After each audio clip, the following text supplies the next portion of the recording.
What's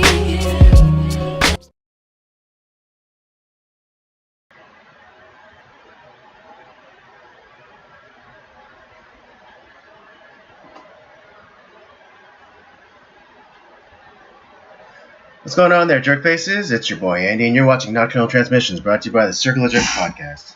It's our weekly live stream where we talk about news, current events, esoteric thoughts or knowledge, as well as our movie review. This month we'll be starting our new theme, which is Lost in Space, and we'll be kicking it off with a review of Moon from 2009, starring Sam Rockwell, Kevin Spacey, a young and not quite famous yet Benedict Wong, otherwise known as the go-to Asian actor in Hollywood right now.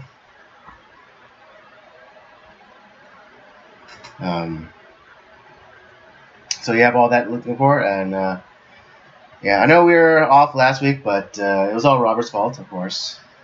It's always Robert's fault, never my fault. Never my fault at all. But yeah, with me as ever is the homeboy, Rob. Lots to talk about tonight. But what's new with you, Rob?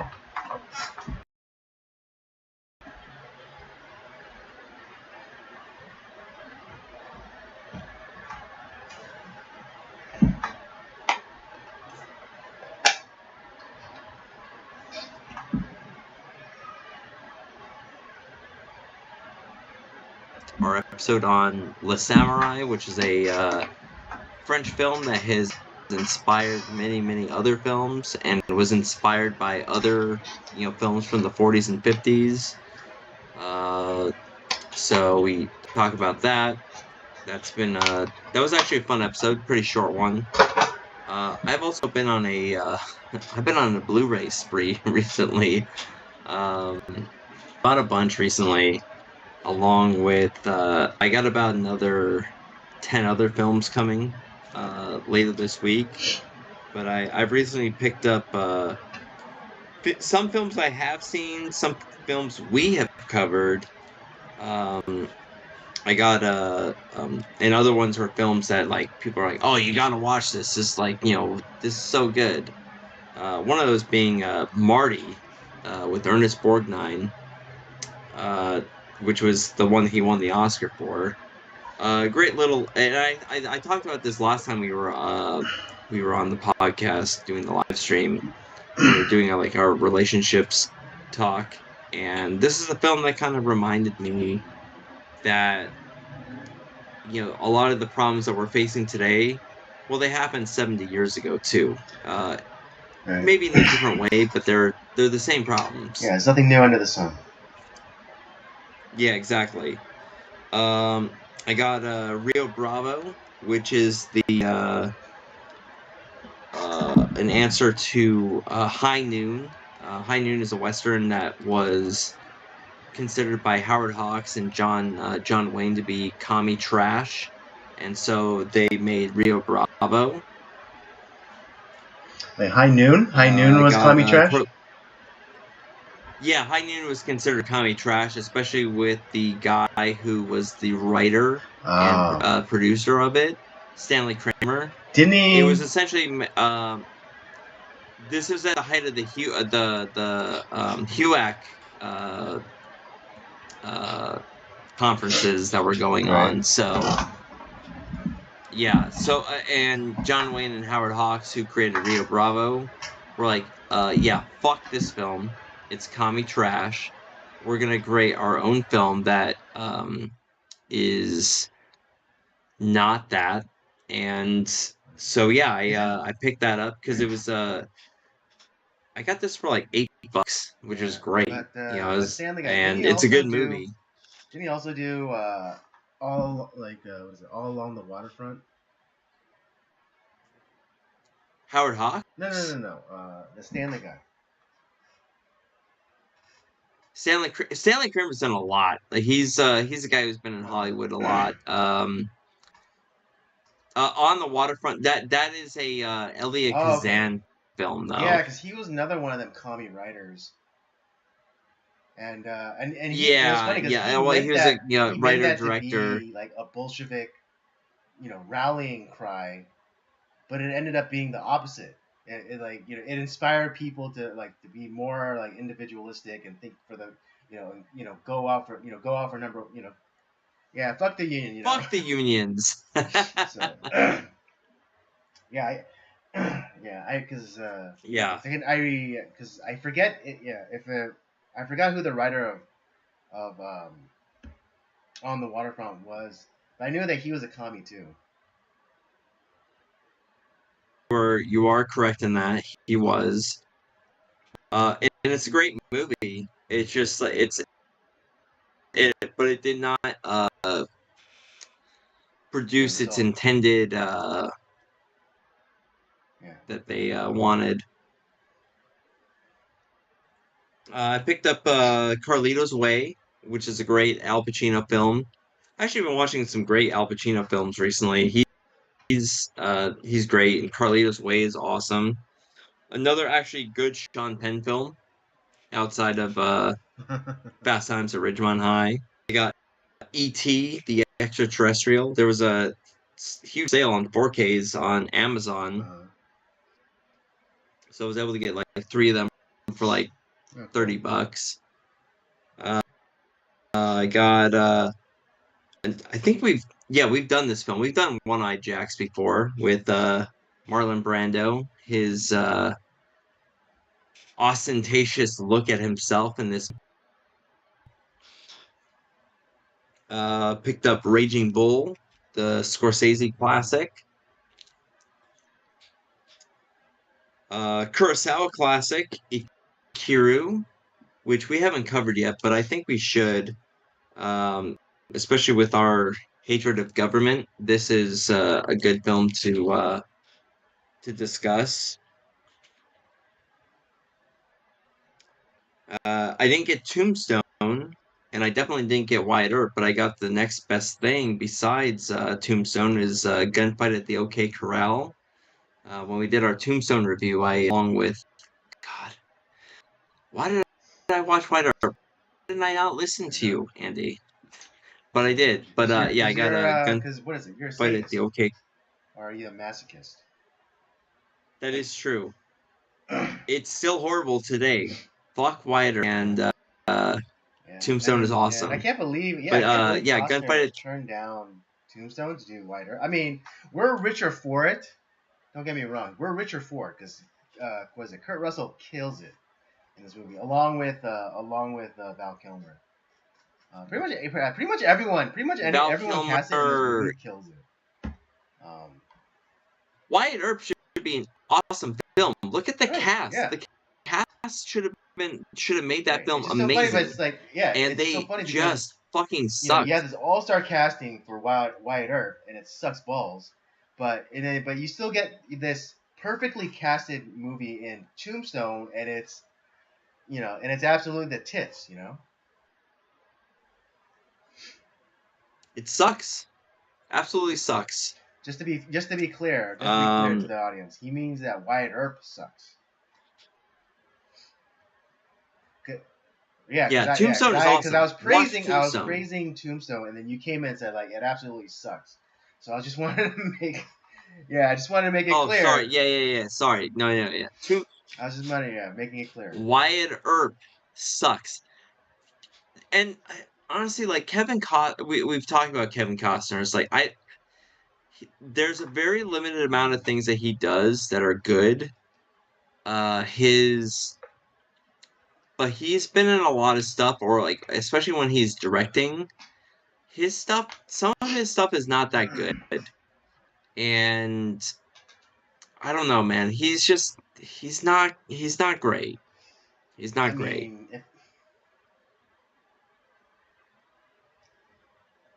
To be as charitable as possible, I'd say he's inconsistent.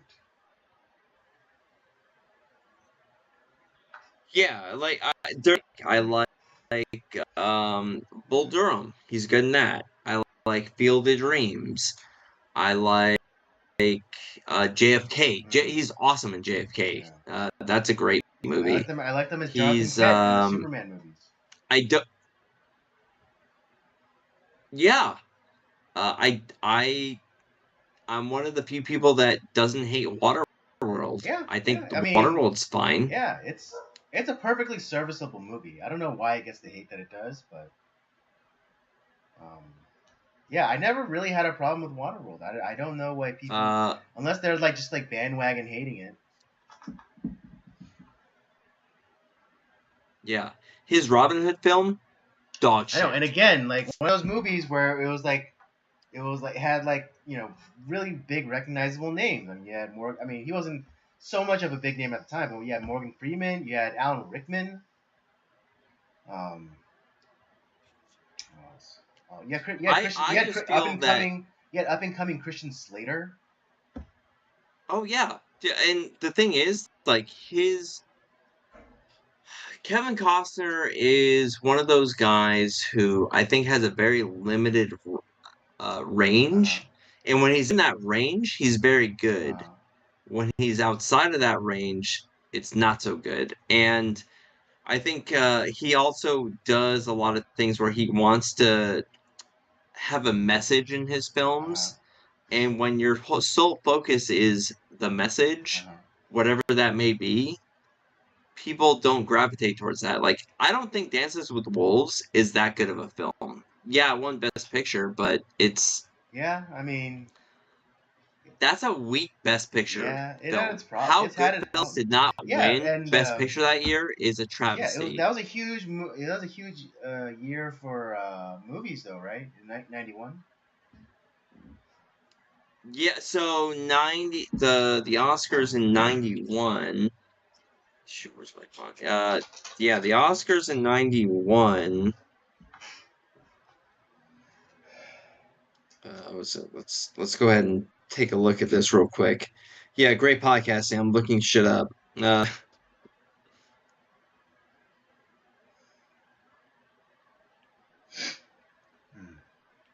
Okay, so Dances with Wolves received Best Picture. Yeah.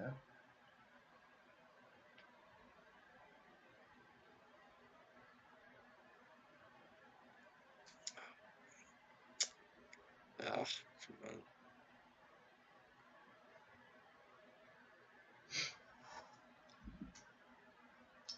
Yeah,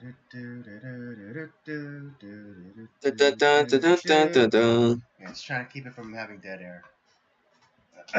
Yeah, exactly. So it won Best Picture, but that year, obviously it was.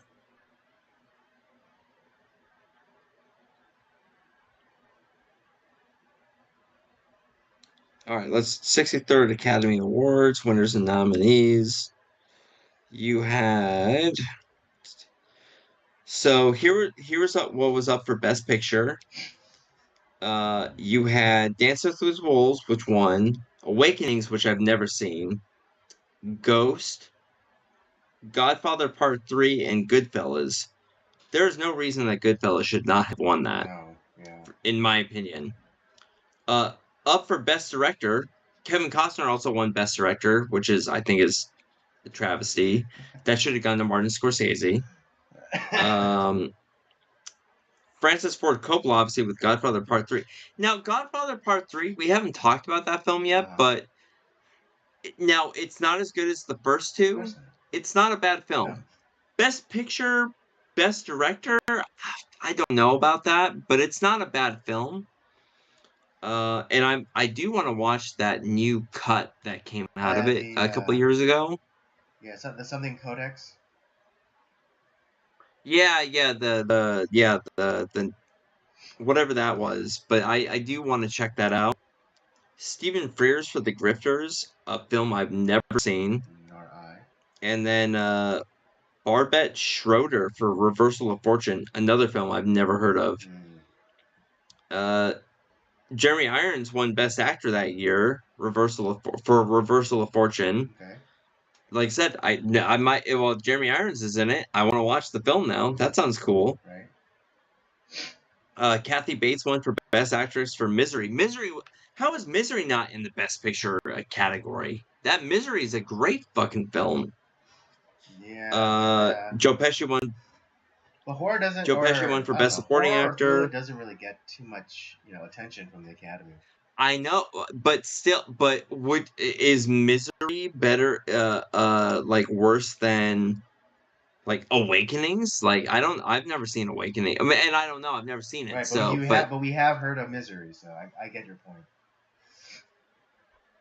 who's talking about Awakenings today as opposed to we've all heard of Misery. Yeah. Like even if you haven't seen the film, you kind of know about you know it. the meme. You know the meme. Exactly. Oh, the ankling. Yeah. Oh, dude. Or just like yeah, like the syringe or the gun. It's like, which one? Yeah. Whoopi Goldberg won for Best Supporting Actress that year as in Ghost. That makes sense. Yeah, she did. She was good in that. She did a capable job in that movie. I'll give it to her. Yeah, it's not it was a good film for. Yeah, it was a good year for film. A good year for film. Just not the year that Dances with Wolves should have won Best Picture or Director. No, I don't agree with it, and I mean Kevin, like you said, we talked about it, and it's not I don't hate the film. I do enjoy it. It's long. Yeah. It's very. And Kevin Costner is a guy that has a message. Yeah. He's and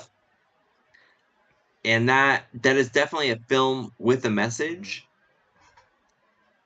It just. Yeah, and I mean, yeah, it's the message, I don't know. It was a message back when,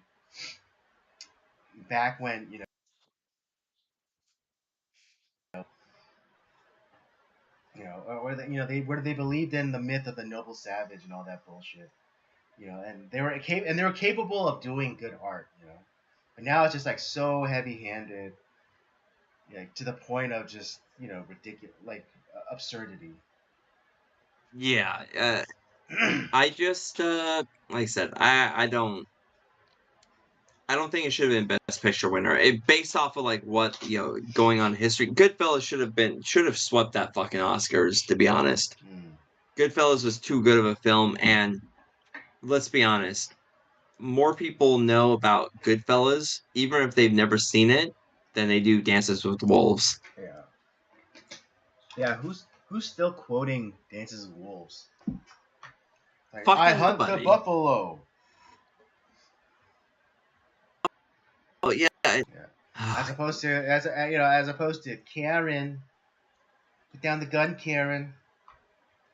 Yeah. What, am I funny to you? What am I ha-ha funny? Am I funny to you? Like a clown? Seriously. But yeah, I also picked going away from that. Yeah, so fuck Wyatt Earp. Wyatt Earp sucks. Go watch, if you're looking for an alternate to Tombstone, there's two movies you should watch. One is Gunfight at the OK Corral, which has a great, nice new 4K release from Kino Lorber. Or you can watch Sunset, which is a little detective comedy film with Bruce Willis and James Garner, who plays Wyatt Earp, which I could have seen 6 fucking of those films. Sunset should have been a franchise. I'm sorry. Yeah. It's so good. Dude, Sunset was fun. It was. More people should watch Sunset. Yeah, and it's and it just goes to the testament of like of professionalism of actors, a bygone era, because James Garner hated Bruce Willis. Yeah, and it's like I couldn't even tell. Did you think that? I forget. Was it mutually like they hated each other, or just James Garner hated Bruce Willis more?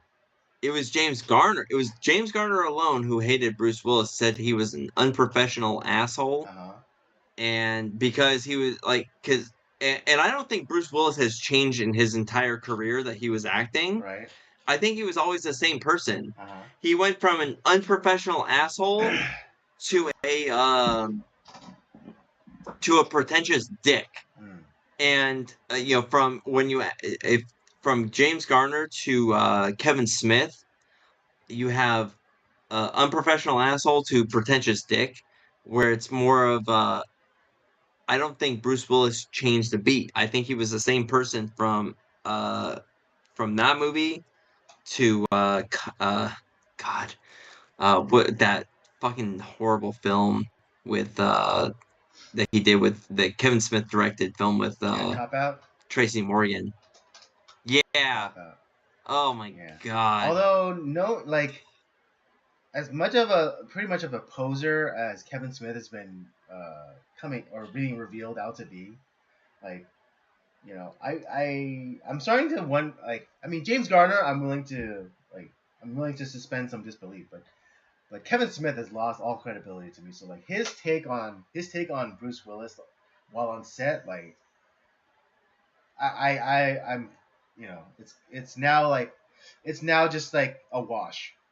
Like Bruce Willis could be Yeah, an and I asshole, know or Kevin Smith is just a little bitch.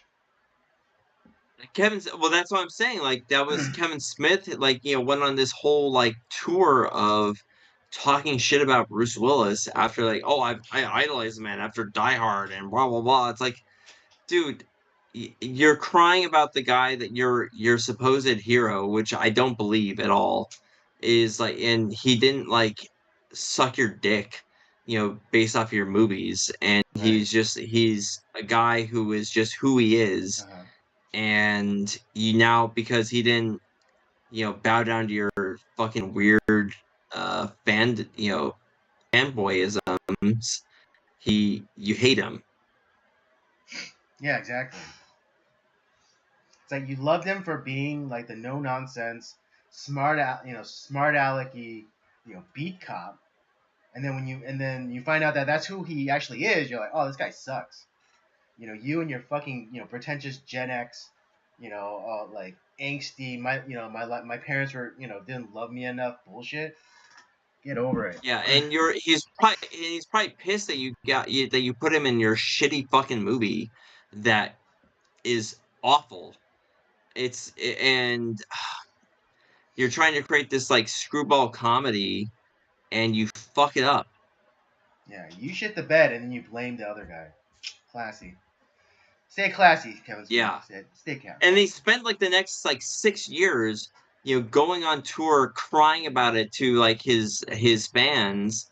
Oh, Bruce Willis was so awful to me. And he like wrote it in his book. Fuck him, dude. And that's why I just Kevin Smith is one of the biggest crybabies in Hollywood. Like I just the thing is I love his early movies. Yeah. Clerks is a fantastic that film is that's his Casablanca, dude. Yeah. Like that seriously, like or his Citizen Kane, because Clerks from that moment the black that, and white Clerks is his magnum opus. That's it. That literally is his Citizen Kane. After that, like he has some good movies, but man, it drops off considerably. Like after his like at least I would say after Dogma, his movies start to really shit the bed. Yeah. Yeah. So yeah, no real love lost. Yeah. No. But the point is, watch Sunset. That's a good movie. I also last two I got here. I got like 10 more coming later this week.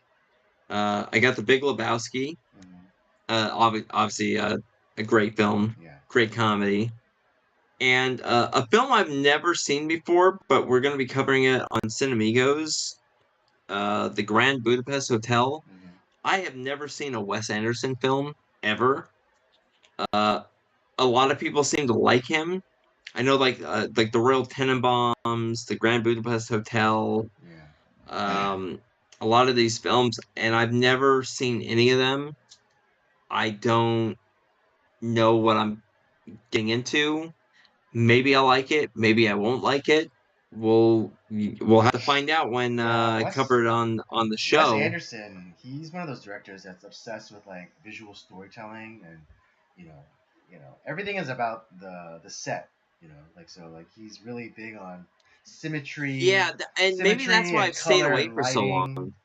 Um, yeah, I've seen Royal Tenenbaums. I don't really remember too well. Um, I've seen his stop motion animation movie, Island of the Dogs or something. That was okay. I think the one that I've been like most curious to see is the Fantastic Mr. Fox. Yeah, his I other kind of movie. wanted to watch that, but yeah, I don't know. I don't know what to think about him. I've never seen any of his movies. He's made quite a few, and people are just so like on. Yeah, oh, you got to watch a Wes Anderson film. How have you not seen any of these? I'm like, I I don't think know. everyone has their Wes Anderson phase, because he was so like avant garde, and he was doing something different. I'll give him that. He was doing something different that the major studios had shied away from, and so I'll give him that. But I heard like people did not like Asteroid City, which is like his most recent one. I don't know, maybe the um, shine is off of him a little bit. I don't maybe I know. don't know. Yeah, I'm not a huge follower of his career, so I can't really say. Can't really comment. Yeah, I just I picked it up because I'm going to be covering it, and I the reason why I pick up physical media is because you get a lot of the like the special features. How did they make the film? Cast and crew interviews, stuff like that. And so I was like, all right, well, I'm either gonna hate it or I'm gonna like it. I don't know. So we'll find out. Sure. Yeah, and I mean, yeah, it's just important to have physical media nowadays. I am. With all the bullshit editing that they're doing. I mean, we should have seen it coming. When what's his face Steven Spielberg edited E.T. to have the FBI agents have giant ass walkie talkies instead of shotguns, or when George Lucas re-edited the cantina scene to make it seem like Greedo shot first and Han was shooting in response. But it's like the guy already had the drop Yeah, on him. The guy was pointing a gun at him already. That was justification enough for Han to shoot him. Han shot first. The special editions fucking suck. I wish that we had the actual Originals. like real or here's the thing. Have the option. Let us be able to watch the special features or watch the original theatrical cut. Right. Let's do that. Because here's the thing. Spielberg allows you to watch the actual theatrical cut with the guns. You can choose between which one you want.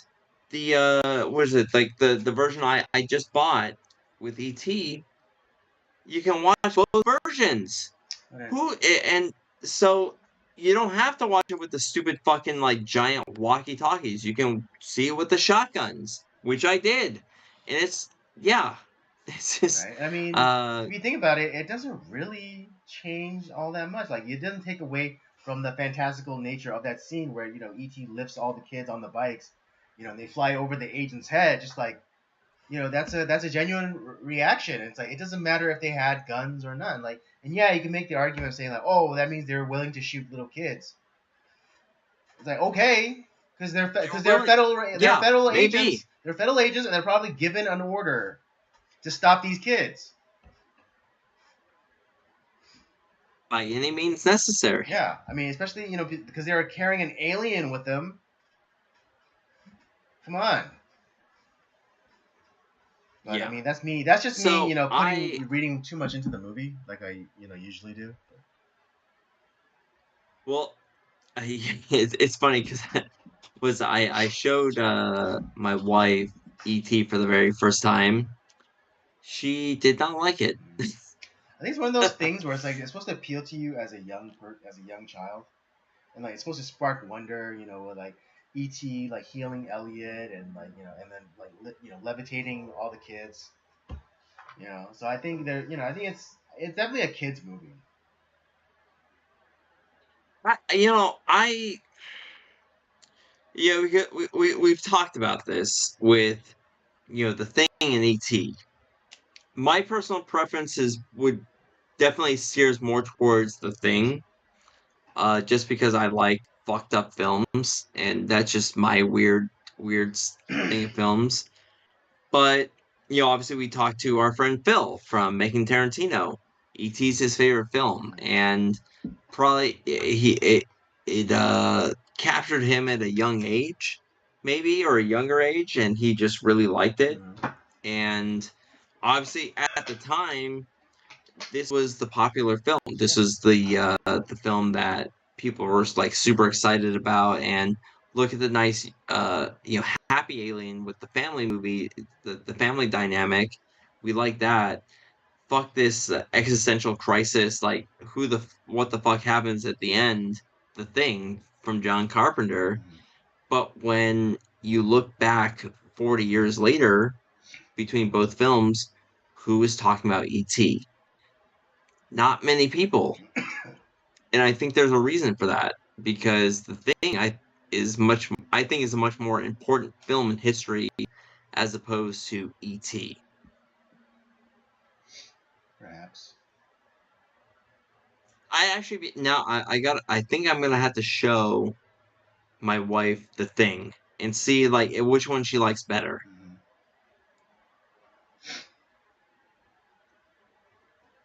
I gotta get her in the right mood though. Like, okay, I'm gonna try one more time with an alien film from the same year. Let's see which one you like better.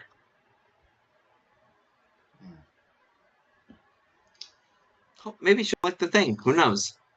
Who knows? All right. You know how my wife is. She's weird Yeah. that way. Yeah, but you married her. You chose her. So don't come crying You to always bring that me. up. Stop kicking that mud in my face. Never. I'm never gonna stop. Never stop. Never You're stopping. such a dick, dude. Yeah. You know what? You're a dick, dude. Never stop. Never stopping. That's what I say. All right. Anyways, my life is not that interesting. Although I would like to make a statement. Just the other day, A statement. I was at work, and it was a mixed day. It was kind of busy, but not really.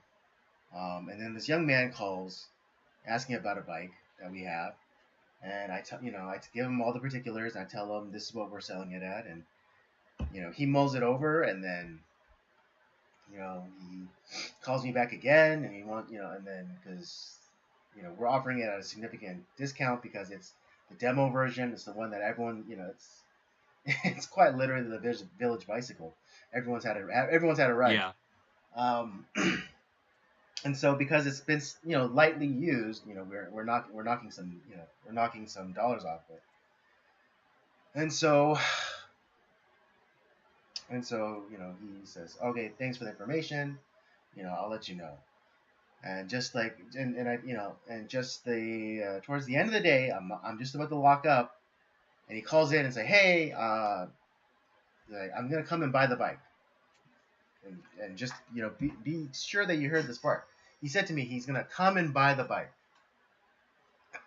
So I said, all right, since you're coming to buy the bike, I'm gonna stay open for you. And so I stay open an extra 30 minutes, and then he shows up with his dad, and I show him the bike, and then he changes his mind. Because he was Oh, yeah, dude. he was a kid who was Fuck that shit. and he was a what was it? Yeah, he was like a young kid. He was about to get his license. He's gonna get his license eventually, but he just wanted some before he got his license and everything, he wanted to just get a bike for the summer, and just like pal around with his friends and and he thought that the bike was gonna be smaller. He thought it was gonna be like one of those like little like miniature electric dirt bikes that the kids ride around these days, And when it came to find out, it was like pretty much like a full size like moped style, electric e-bike. He'd all of a sudden change his mind. It's like, oh no, I didn't, I thought it was gonna be something else, or you know, and to younger, to the younger viewers out there, I'm gonna tell you this: the worst thing you can do to a man is waste his time. All right, I'm talking to the young men out there. All right, man to man, the worst thing you can do is waste another man's time. Don't ever do that. Never waste my fucking time. Don't ever waste another man's time. All right, it's disrespectful. I will waste money before I waste time. Yeah. Exactly. Because like 100 times over. money, I can make more money, but I can't make more time. Yeah. And so, yeah. You could. I'll kill a man over time. Yeah. Not money. Yeah. You could. You can make a man laugh. You can make a man cry, but you cannot waste a man's time. And that's my PSA for the day. Never fucking waste people's time. It's a bullshit fucking move, and I don't know what's going on with this generation, but that is definitely something that happens. Yeah, I mean, but when when the dad told me what the situation was, then I turned my attention to the dad, because he was like saying, it's like, oh, I was thinking also maybe like I could take I could just after he's done with it, I could take it or use it myself. So I was like, all right, that's my second. That's my frown upside down moment. And so I started turning, and he said that he liked mountain biking, so I turned him onto some of the electric mountain bikes that we had, and I gave him my card, and whatever comes of that will be that. But yeah, if it wasn't for that moment, yeah, I'd be way more pissed off. Fuckers. Yeah, I'd be way more pissed off about the situation. I mean, I still am, and it's still annoying. All right, young men out there, do not waste another man's time. It's disrespectful. It's a big fuck you to the other person, and it just creates a bad. You're creating a bad reputation for yourself. Because absolutely, because you told me on the phone that you're gonna come and buy this bike for me, and then you don't. And so what? Like me leaving my lights on. Me. Spending another like hour or so away, from what I want to do for my family. That's messed up. Yeah. So yeah, don't ever waste a man's time. All right, that's it for that. All right, let's get into topics for discussion tonight. Rob, this is pretty much your lineup. So where do you want to go first? Let's start with more of the political bent, and we'll talk about the Donald Trump and Hunter Biden. Let's do that. Okay. Let's get the real bullshit out of the way. Sure. All right, start us off. Yeah. So obviously, if you are under a rock and you haven't heard about this, Donald Trump has been in the quote unquote hush money trial, and he got convicted of whatever bullshit things that he got convicted for, which I think has only increased his poll numbers. The sentencing is only like a few days before the Republican convention, and his poll numbers I don't think have ever been better after that. And it's all bullshit because we know that Stormy Daniels is a liar. She not only did they not have sex, which I don't really care about at all, but which she has refused to pay, and this is just yeah, this is under a kangaroo court, if you will. Fine, okay, and obviously all the left was gloating, and that ran CNN and MSNBC's headlines for probably the next couple of weeks. Probably still going on. They're probably still, quote unquote, celebrating. I don't know what the sentencing is going to be, and frankly, I don't care because I don't think it's going to ultimately end up being anything important. But it should worry. This the one big thing that the left loves to do is make it, quote unquote, make history.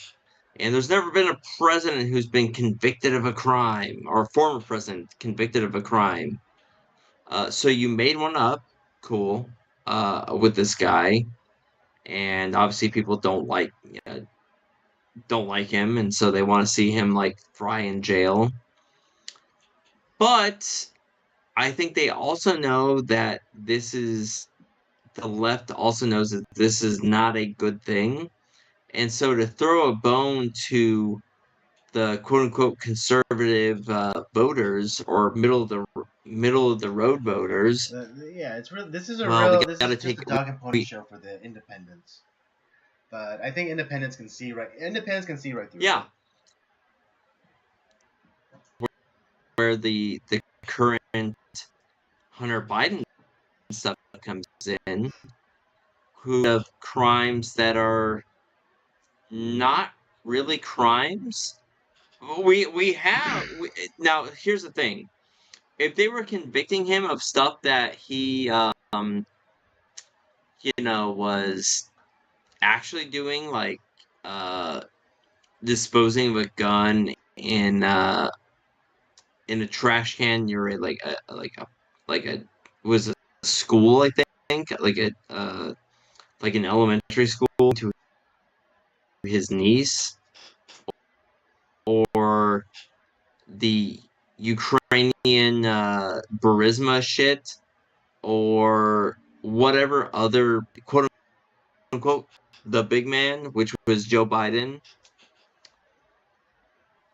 then I could say, like, okay, well, maybe they're trying to have some sort of semblance of fairness. It's not even close. And I think it's the reason that they're going after is because Democrats do not want Joe Biden running. I think Joe Biden's done. No, actually, I think no. this is. It's no, because the reason why they're not going after him for that stuff is because it's linked to Joe Biden. I see this as something like where they are, and we're gonna make official lamb. If in your case, it's like, listen, we're gonna make your son a sacrificial lamb to make it look like our justice system.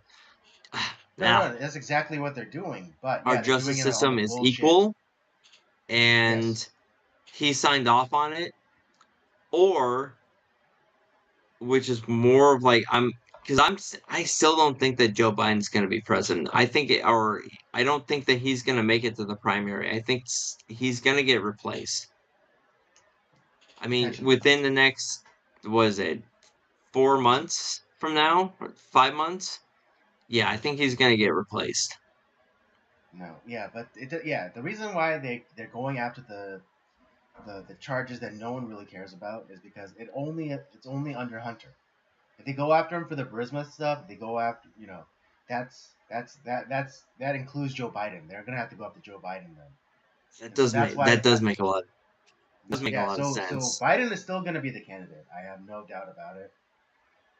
But yeah, and that's why they're not going after the Burisma stuff or the influence peddling stuff, is because that links back to Joe Biden.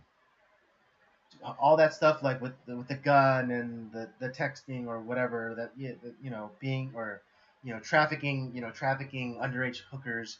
That's all on Hunter only. Joe is Yeah. hands are clean of that stuff, so they can go after him and make him the sacrificial lamb. Yes, but if they went after him for all the charisma and influence peddling stuff, then they would have to bring in. Then they'd have to go after Joe Biden too, and they can't have that because Joe Biden is too good of a candidate for them. He's too easily manipulated. He serves his purpose for them. He doesn't even know where he's at. He poops himself constantly. Precisely. He trips upstairs. Precisely. He's their perfect candidate. He doesn't have an original thought in his head. Showcased in when he reads off the teleprompter and he reads the words in parentheses, it's like pause. Yeah. Pulling Ron Burgundy. Yeah. And it is a fig leaf to say like, oh, see, the Justice Department, we're not biased. See, we're going after Hunter Biden. It's like, yeah, for bullshit, for shit we don't care about. For crimes that like pretty much any libertarian wouldn't care. Like, who cares if you threw a gun away in the trash can? No. You think? Yeah, no one. Yeah, nobody fucking cares about that shit. Do you think he sees any jail time? Yeah, do you think he sees any jail time? You might drum up. No, I don't either. And you might be able to drum up a little bit of the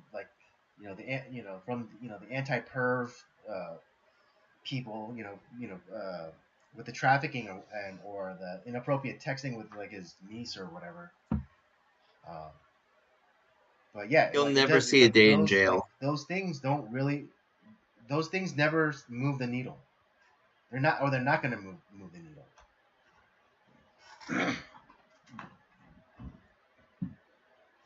So yeah, and what is it like? No one on the left can name the crime that Donald Trump broke, or like the crime that he committed. It's like all they do is 34 counts. It's like, yeah, but of what? What was the crime? It's like, what is it?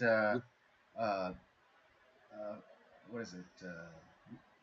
Record manipulation. It's like, yeah, that's a category of crime. Okay, what were those 34 counts? Let's name them.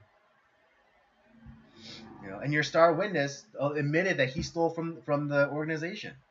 Was it Michael Cohen? Yeah. Trump's former fixer. He admitted on the stand that he stole from the guy that's in jail right now. Your star witness admitted that he stole from the organization. The guy that's like in jail.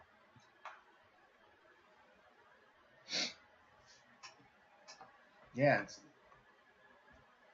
Stormy Daniels. He's not gonna lie. Doing a humiliation ritual, talking about like a bastion Trump's of truth. Penis for like 3 hours or whatever.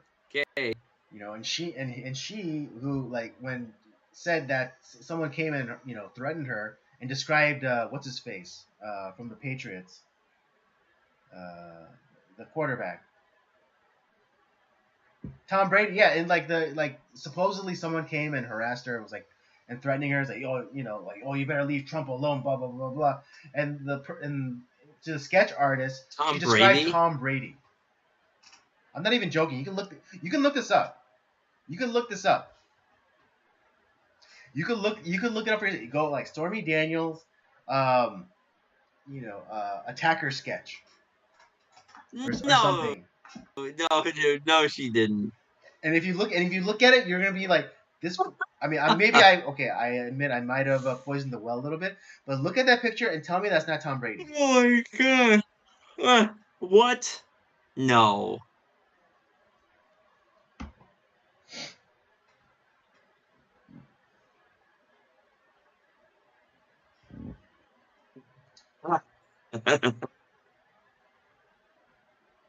Oh my goodness gracious! That's some fucking bullshit. I mean, Yeah, and it's great. What was it like? 50 at this Cent point, came like, out does recently anybody saying like, oh yeah, believe a these lot of people anymore? black men Like, are it's identifying with Trump. ridiculous. And it's like, why? It's like there's bogus charges. Yeah, like what? Yeah, like what? I mean, not all, but I'm saying like what black man hasn't faced some bogus Yeah. charges in his day.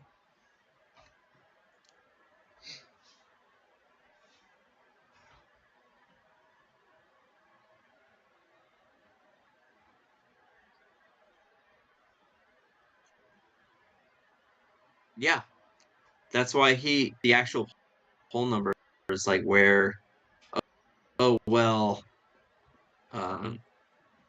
Biden is up by like 2%. Like 2020, he was up by like 30%, and now he's only up by 5%. So that's a 25-point swing in favor of.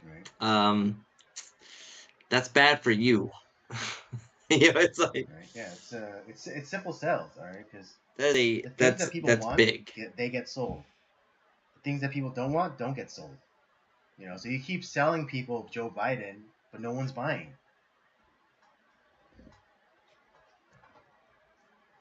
Yeah, you're not winning anyone with the economy, with the border, Not buying. With foreign policy. No, Nothing. none of You're it's not winning working. on any metric.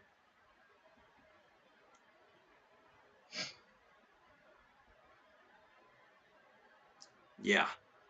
So, yeah, I just wanted to bring that up because I don't think that the Trump trial or anything like that, I don't think that's affected a single voter. And because the Democrats can't help themselves, they have to just put it on every one of their channels because that's news, quote unquote news. We got to talk about it. And the reality is it's not news. It's junk that's a piling there. And yeah, sucks. Stupid. Doesn't work. The only way that they're going to win this election is by at such an egregious level that there's going to have to come some sort of change. Right. I mean, at this point, they have to cheat in such an obvious way. I mean, more obvious than in 2020, right? It has to be. Yeah. They're gonna cheat in a way that's gonna be so flagrant that everyone's just gonna throw up their hands like, all right, we're done. We need a new system. Mm-hmm. Because I mean, if you think like, back in the day, yeah, they had like really sophisticated thing, like, oh, like, yeah, using dead people to vote, or or like doing like the whole like like the dimple chat or the hanging chat thing. It was really like subtle. But I mean, now It's cute. nowadays, like, Yeah. you overblew us the seasonal flu to win an election. You literally tried to keep election counters from witnessing the election count. You blatantly lied about broken water mains, that were on the other side of the complex of where you're the counting pipes burst. We gotta the we pipes gotta burst. shut everything down. We gotta have to put a hold on the count until tomorrow. When that burst pipe was in the bathroom on the way other side of the freaking compound of where you're counting the ballots. Yeah, exactly. It's ridiculous. Yeah, they're gonna have to be so flagrant about this time around. Where it's so obvious, where it's like, well, that's not real. That's not a real vote. So we're gonna throw those away. We will put our own thing there, and then we'll count. Oh well, you're shit out of luck. Yeah.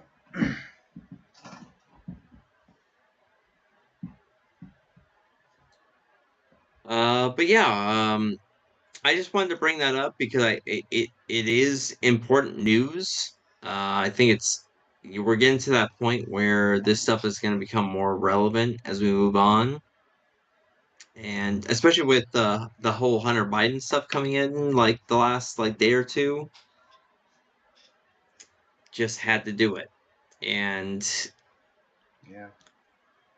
the man really needs. And again, yeah, they're so stupid that they don't realize. Um, yeah, and the Democrats are so stupid that they didn't, that they don't think that Trump is gonna. I mean, that Trump isn't gonna do the exact same thing that they did to him. The I can is mean, open now. in 2016, yeah, in 2016, like I understand why he took his foot off the neck of Hillary. I understand. All right, he's like trying to say like he's trying to show like, hey, we're good sports about it. It was just campaign rhetoric. We need to keep this thing going. But the left, they took it as an existential threat against their power, and so that's why they went I after hope it. that But now, when Trump gets back into office, yeah, I hope he burns the place down. I hope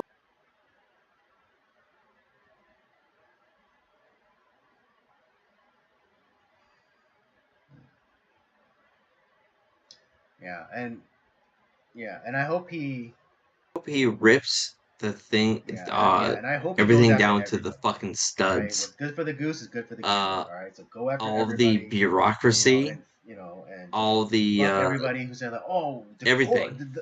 you're throwing away decorum. Fuck you people. All right, you're the one who threw out you're the one who threw out decorum when you went after the man on some bullshit.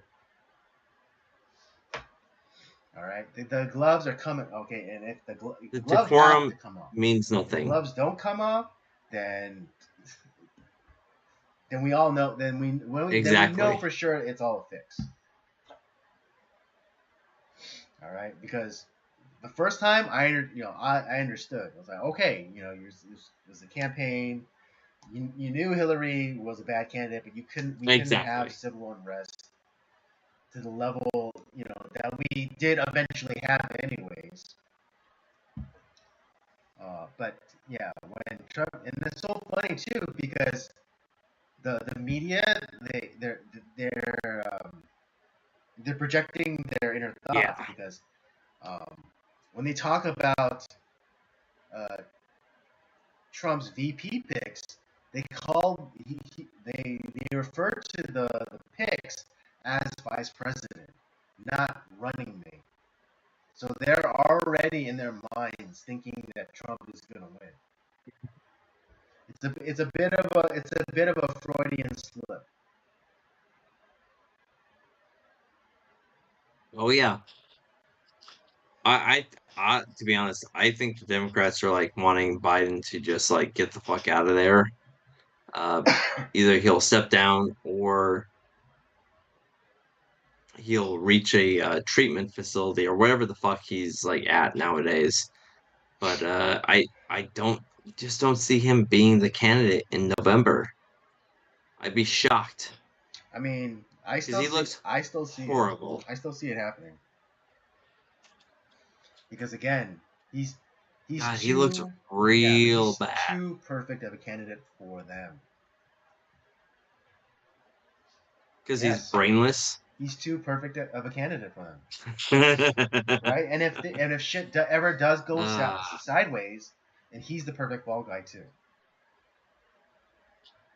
Oh yeah, right? That's true. They even admitted as such when that special counsel for the DA or the Department of Justice came out and said like, oh yeah, I mean it doesn't really do us any good to try or convict Joe Biden because he portrays himself too much like the oh shucks lovable grandpa type. I mean, come on. You got to be kidding me with that stuff. And so that they already said that they already told us that they're not going to go after Joe Biden. At least the DOJ as it's currently made up or constituted. Like you have to throw in somebody. You're gonna have to throw in like a real firebrand. as AG to go after Joe Biden, even in the senility. Um, right? Because we're a country of law and order, right? No one's above the law. Well, let's put your money where your mouth is, or get out of the way. That's what I have to say. Yeah, I mean, like I said, they're gonna have to pull something so flagrant that it's just people are just they're gonna throw up their hands and be like, I'm done with this. Yeah. Yeah, I think you're absolutely right, Andy.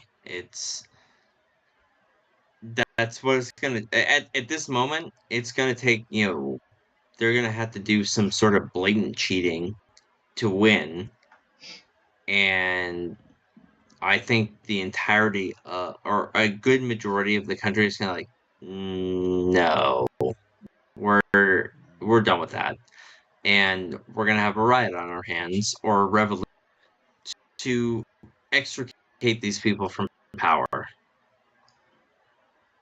Yeah, I mean it's written in our founding documents. It's our duty to overthrow oppressive governments.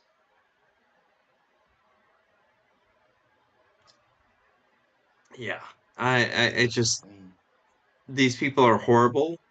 We need to just kind of extricate these people from our lives. But they always seem to come back, so that's why we had to remain diligent see, and that's through why our and that's why votes and revolution. through our rhetoric. Yeah, that's why revolutions that start from the bottom never work. Freaking Yeah, the French Revolution, Maoist China, the Soviets, the Bolsheviks. I mean, yeah, there were a small amount of elites controlling everything, but it was pretty much a bottom up revolution, as opposed to the American yeah, Revolution, where it was all stakeholders essentially. It was all people who had something to lose. yeah. Exactly. That's the difference, and that's why ours worked because you had people who were the essentially the elite in society who were like saying no. And they also had a plan in place as far as like, okay, well, if we win, this will be, Mhm. and they wrote it down. It wasn't just some ideal. Yeah, it wasn't one of those It wasn't I. hand in the air like I cross my heart and hope to die. They put it on. That's how much they stood on, as the kids would say. That's how much they stood on business. They wrote that shit down. That's why it still resides in a museum in Uh Washington huh. D.C. One at least one of the original copies. It's because it's that important. Indeed.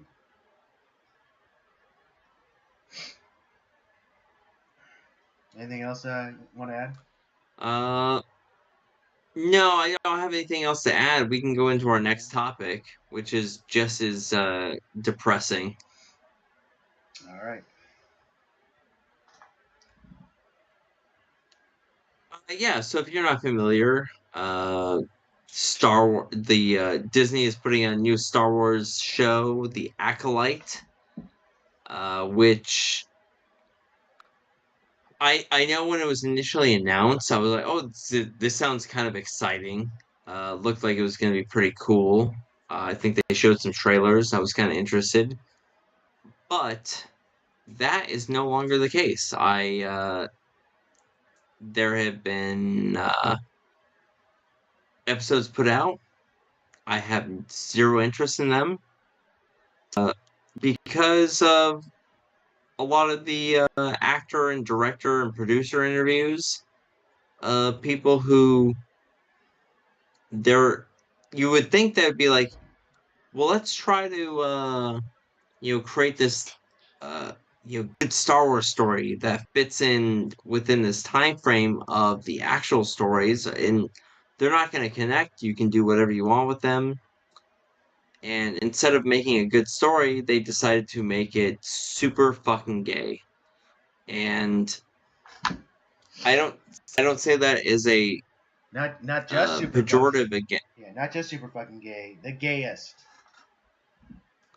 Oh no, it The gayest. literally quote unquote from their mouths. Oh, this is the gayest Star Wars ever. The gayest. And nerds are gay.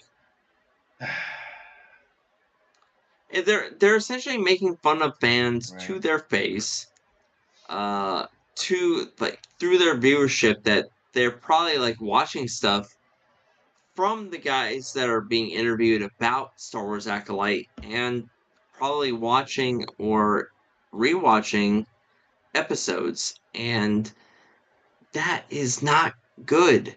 They don't like you. They think that anyone who's a actual Star Wars fan who isn't living in their mom's basement or whatever, which is a majority of Star Wars fans because we're not incompetent babies.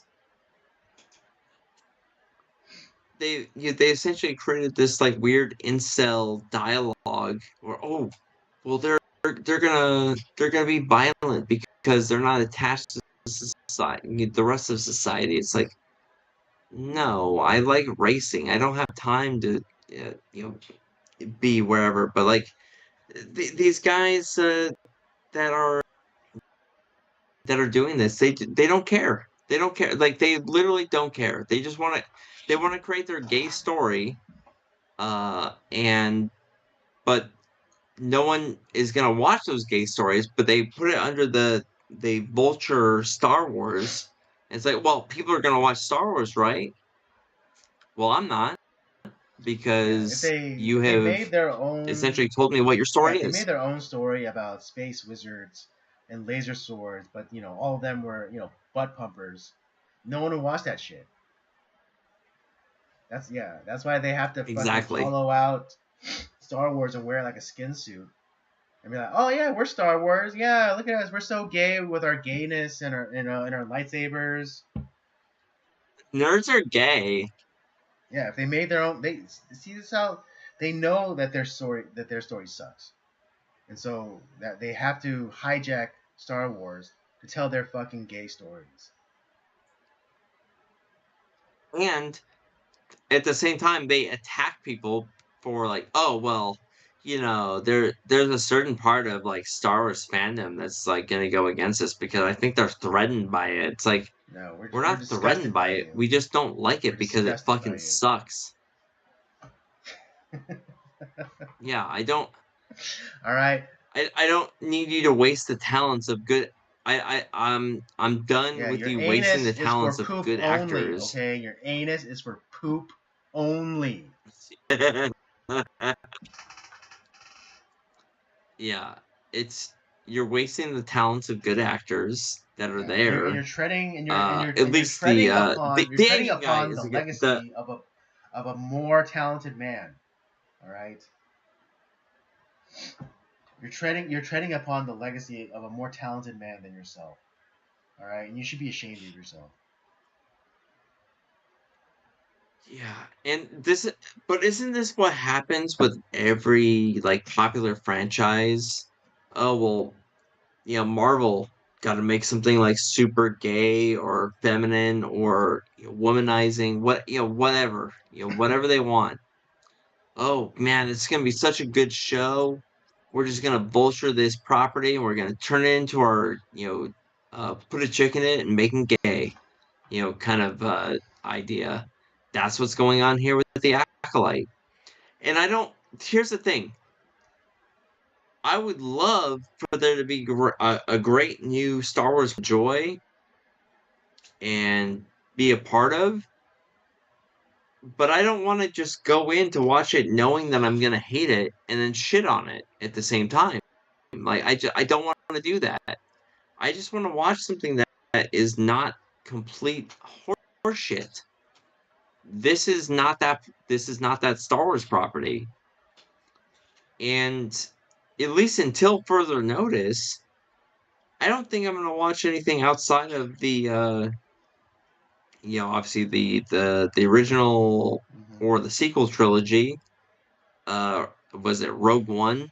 Rogue One, as far as movies go, and then I'm gonna watch Clone Wars. That's it.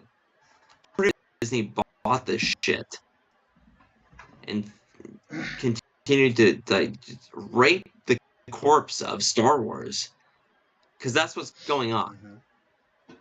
Yeah, I mean, even the Genndy Tartakovsky, 2D animation Clone Wars is leagues better than whatever Disney Star Wars has been putting out in the last few years. Come out with one good movie, Rogue One. That was it. That was it. That was it. And we didn't need that. We didn't need that or want that movie, but they made it, and it was good.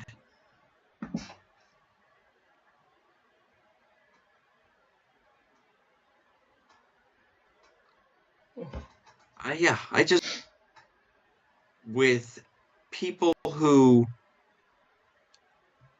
laugh and joke about like something that is a good property that does have a lot of stories to discuss and talk about, and you can go in a lot of different directions with the story, and we like this stuff. But the people who are in control of the stick nowadays are laughing at you. They hate you, and they don't care if you like the story or not. They just want to make sure that it is super duper fucking gay. The gayest ever. Or what or anything else that you fucking hate.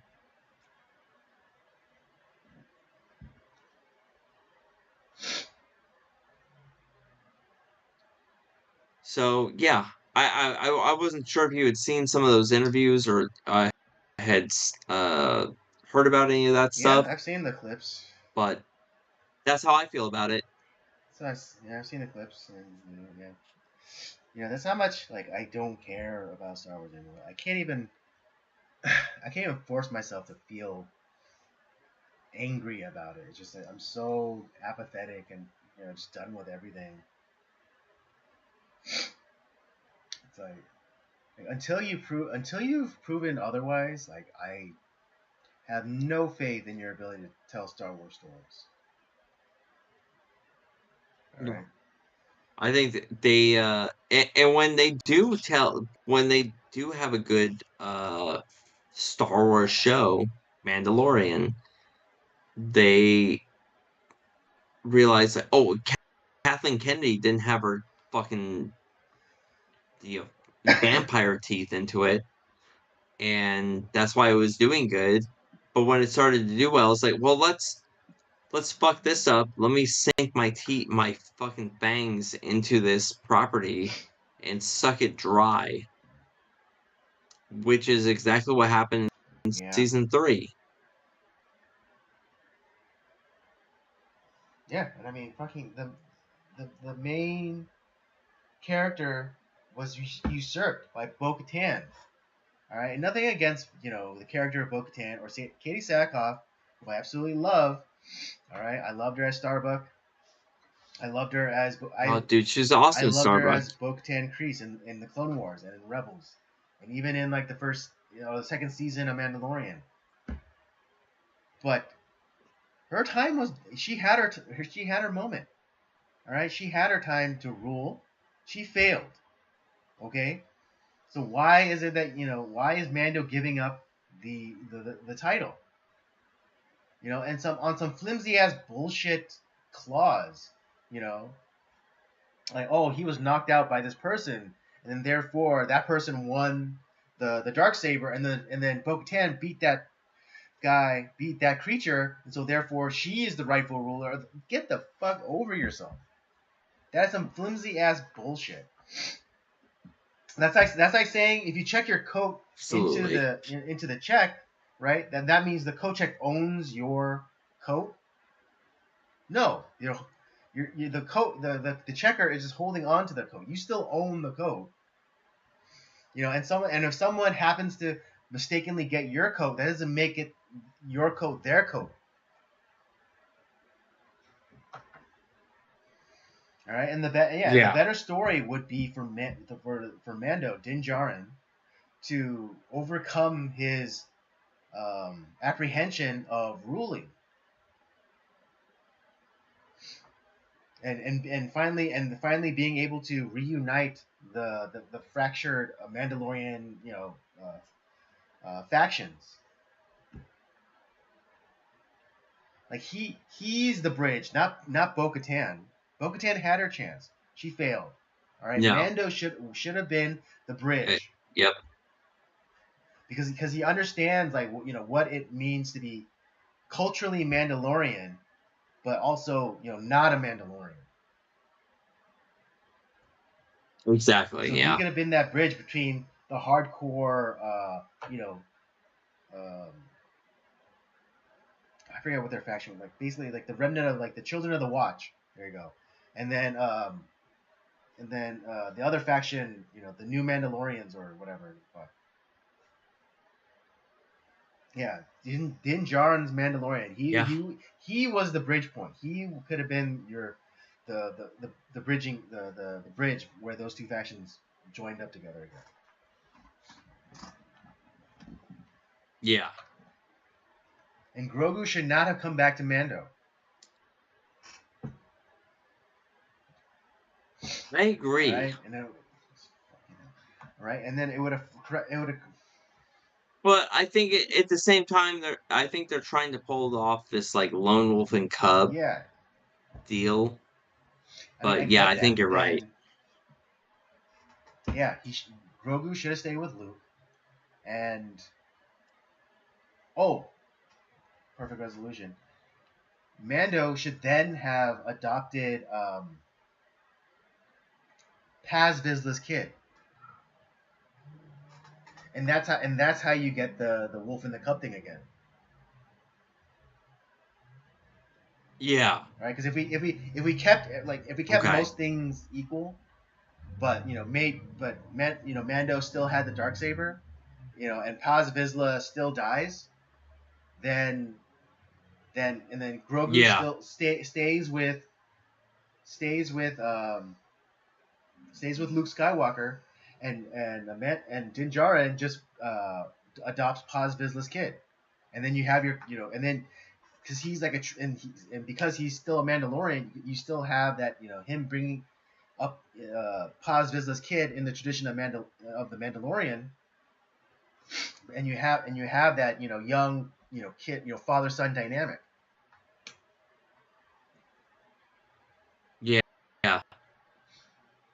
I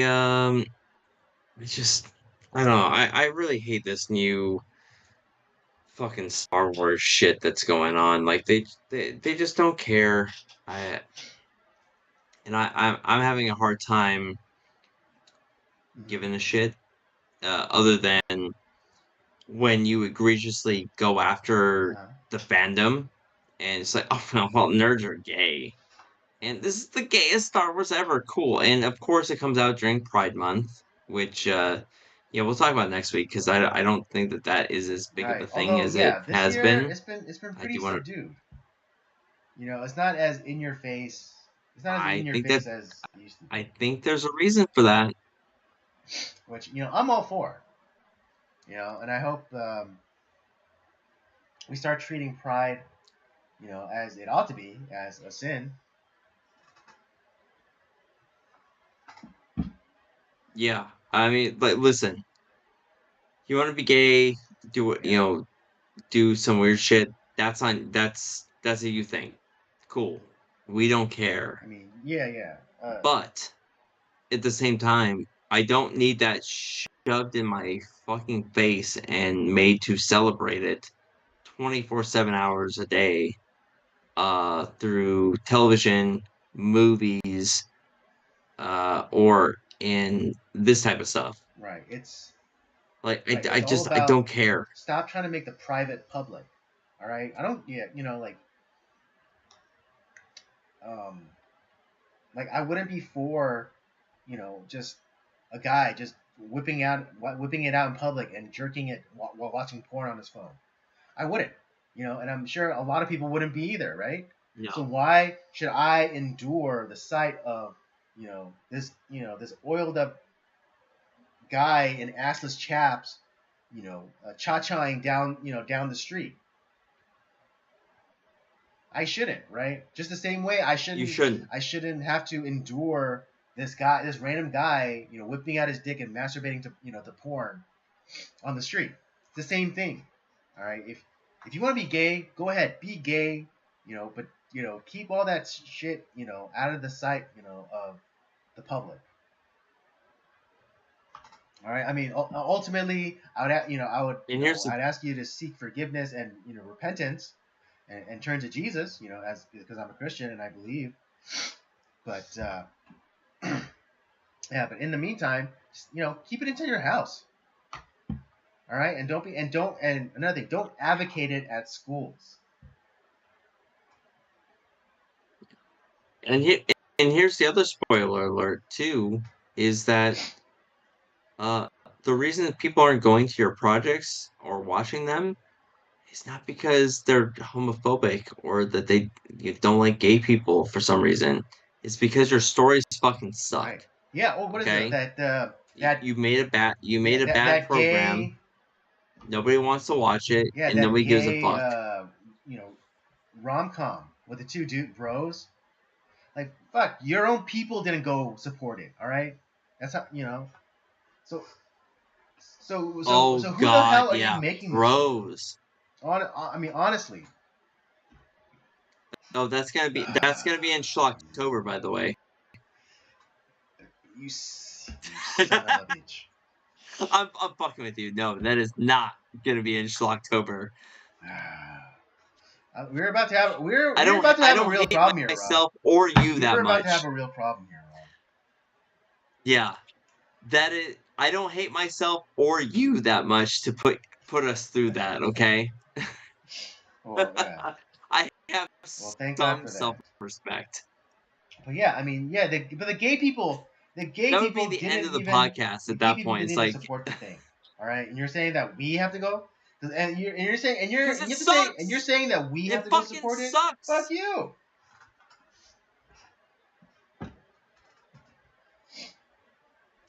All right, we constantly highlight as a pinnacle of like what we're talking about here is, listen, if you want to create your movie message and with your politics and like what you feel about things, watch a movie like what was that Ethan Hawke movie again? What the fuck is that movie that we covered it? Oh, Predestination. I had it. Predestination. Thank you. See, Andy for the save. Yeah. That is a film that talks about shit that we do not agree with. But you know what they didn't do? They didn't make a shitty fucking film and shove the transgenderism stuff in our face. It was anybody's in our face, but it just told a story. Yeah, I mean, there was the transgenderism stuff was in our face, but they didn't say that this was a good thing or this was how things ought to be. It just was a thing in the movie, and you had to deal with it and like figure it out. Yeah, and it was a very compelling movie. The story was very well done. It's a great fucking movie. It's an amazing movie. Yeah, it's so good. And the thing is, what's also crazy about that is that is based off of a short story that was written in I think the 40s or 50s, dealing with that stuff. So obviously, you're not going to write a story that you're going to sell to publishers that is a shitty story, because I'm sure they went like, well, we don't like the content, but god damn, the story's so good, we got to keep with it. Let's sell it. I'm sure somebody said that. Yeah, the story was compelling. That's the point. We want compelling stories. We don't want to be. We don't want stories where it's like, oh, this is so obvious and trite. Yes, yeah, dicks in the anus, good. Okay, next. God, I mean, soon, like, I have a feeling our movie theaters are just gonna become porno theaters Right. Yeah, at this point. a la Philadelphia. Yeah, or like Raging Bull, like, or I'm sorry, not Taxi Raging Bull, driver. a Yeah. Taxi Driver.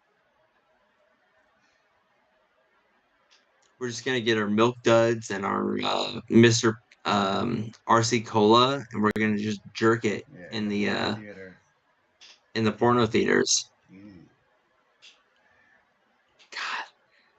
God, honestly, of all the scenes in Taxi Driver, that might be the most like Yeah. yuck scenes, like where he's trying to talk with the girl at the reception desk, like that's selling the concessions, and she just is having none of it, and it just Yeah. feels so gross. I mean, yeah. I mean, if you're a woman and and a guy was coming in to watch a dirty movie, would you be all that excited to talk to him? I think not. I think not. Fuck no. Be like, Right. get the fuck away from me, you creep. So, I would have had a sign addressed the concessionist. Just order. right. It's like the soup Nazi. Just put in your order. No Yeah. soup for It's you. like no popcorn for you. No milk duds for you. Yeah. It's funny. I was just talking about the soup Nazi today. Someone had a friend of mine had a hard time ordering soup today, so yes, Yeah. I Yeah. made Hot that take. same joke. I It's a think the friend we soup know very Nazi well. is a very misunderstood character. Well, of course, yeah. If we're watching the rendition of uh Seinfeld from Owen Benjamin's point of view, which I Yeah. think is a very correct point of view. Yeah. The soup Nazi is a very good person who Right. gets fucked over by Elaine. Right. All he wanted was some order. All he wanted is order and to be able to share his soup with as many people as possible. Right. And hence his convention. And with you, Yeah. if you Hence his can't figure out what convention to for order, yeah. you're Yeah. hindering Hence his from that. convention for ordering. He's like, you know what you order. You don't dilly dally. Tell me what you want. Leave the money. Take your soup and bounce. That's it. No small talk in between. It's like, oh hey, how's it going? How's the soup game for you doing? But ha ha ha. No. You're fucking soup. You've been. It's a long You've line. had you've had Look at the menu. you've had minutes upon Figure out what hours you to think want. about it. Hey, I want this. Yeah. Oh God, yeah. I mean, like this is, yeah. That that episode is so would fucking kill people nowadays because what? What do you mean? I can't order soup because I didn't. I stood in line staring at my phone for the last 30 minutes, and I wasn't paying attention. Yeah, because you're an asshole to the other 30 Which people behind you.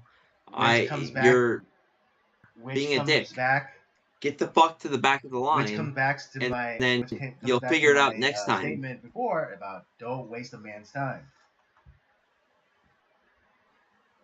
Do not waste a man's time. Full circle, Absolutely. baby. Full circle. Full circle. Full circle. It's like almost like we planned this shit.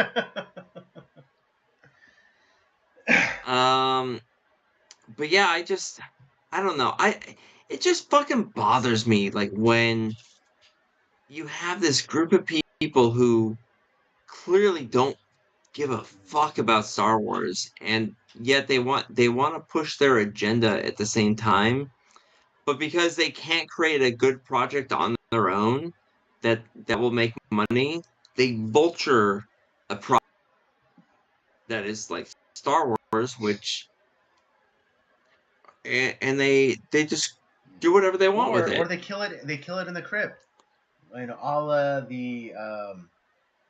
the Scarlett Johansson vehicle of the transgender man having a rub and tug.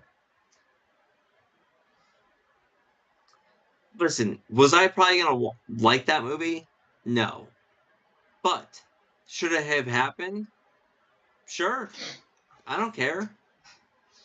Let a person act. Let them do what they do. Let's put it this way. Who gives a fuck? If anyone other than Scarlett Johansson been cast in the lead role, would I have given a fuck? No. Well, that is also Right. very true. Because being in Ghost in the Right. Shell, the live action one, which should not have mattered because Ghost in the Shell can be fucking anybody. Because they didn't watch the fucking goddamn anime. The creator of the for one anime or a manga noted as such. He's like, yeah, I thought it was a good casting, and like the whole concept of it doesn't matter what your outside is; it's about what's inside. Which used to be. That's the whole point of Ghost in the Shell. Be their position, the people on the left. It's like, it doesn't matter what someone looks on the outside; it's about what's on the inside. That was once their position. Absolutely. Not too long ago. Yeah.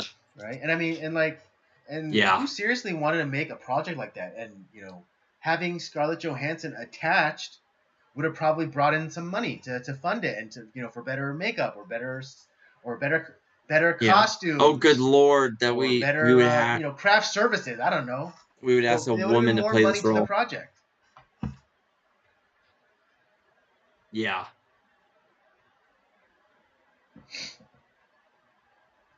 I don't understand Hollywood at all. Like in some of the shit that some of the trends that happen in Hollywood. We just did La Samurai, right? So one of the things that they did, the film came out in 1967. It didn't come out in America until 1972, which was the same year as The Godfather, one of the all-time greats. But guess what they named the film when they brought it out in 1972? They called it The Godson, where they're trying to manipulate like viewership based off like, oh well, The Godfather was great, so I'm gonna watch The Godson must be a sequel that I didn't know about, so let's watch that.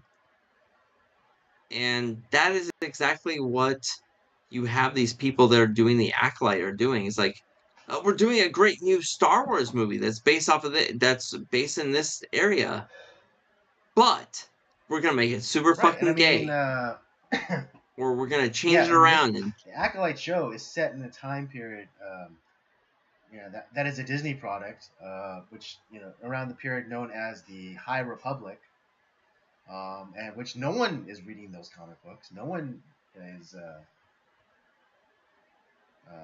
I mean, practically nobody, but they're not very popular. Okay, with the old school fans, let's just say, when you have fucking Jedi boulders. I'm not even joking about that. There's a literal Jedi that's a boulder, a force sensitive rock.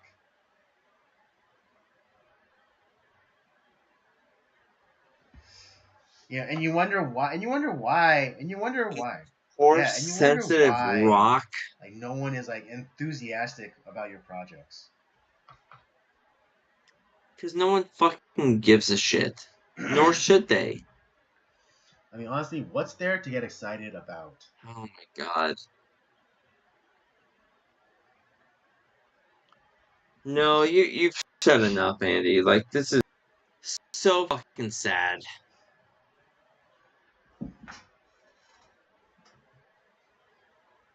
Indeed. Anything else you want to add? Yeah, like I said, all I just want to say is just, yeah, watch the trailer, see what you think about it. If you want to watch it, sure, go for it. But Andy and I, nah, we're good. We're done. We're not gonna watch the act for this. Well, so be it. I just remember the Jedi Rock's name. You ready for this? Okay. Yes, I Geode. am. Yeah. Geode? Like the Pokemon Geode? Something. Yeah. Oh, good God. uh,